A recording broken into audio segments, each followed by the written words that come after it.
లేకపోతే బస్సో ట్రైనో ఎక్కనివ్వనంటే ఒక అర్థం ఉంది. కానీ బట్టలు మాసిపోయాయని మెట్రో ఎక్కనివ్వలేదు. ఇదెక్కడ జరిగింది అనుకుంటున్నారా? బెంగళూరు రాజాజీనగర్ మెట్రో స్టేషన్ లో. మ్యాటర్ లోకి వెళ్తే ఒక రైతు తన నెత్తి మీద బట్టల మూటను పెట్టుకొని రాజాజీనగర్ మెట్రో స్టేషన్ కి వచ్చాడు. అతని దగ్గర మెట్రో టికెట్ కూడా ఉంది. కానీ సెక్యూరిటీ చెకింగ్ పాయింట్ దగ్గర అతన్ని ఆపేశారు. టికెట్ కూడా ఉంది, ఎందుకు ఆపేశారని అడిగితే ఇలాంటి మాసిపోయిన బట్టలు వేసుకొని మెట్రోలోకి ఎక్కడానికి పర్మిషన్ లేదు అంటూ ఆ ఆఫీసర్ తేల్చి చెప్పేశారు. అక్కడే ఉన్న మరో ప్రయాణికుడు ఆ రైతుకు మద్దతుగా నిలిచాడు.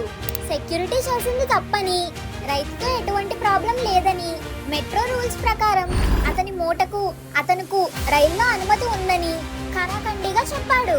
దీంతో సెక్యూరిటీ సిబ్బంది ఏం చేసేది లేక అతన్ని మెట్రో ట్రైన్ లోకి అనుమతించారు. ఈ విషయం తెలుసుకున్న నెటిజన్స్ ఆ సెక్యూరిటీ ఆఫీసర్ పై మండిపడి ఫార్మర్ ని సపోర్ట్ చేసిన వ్యక్తిని ప్రశంసించారు.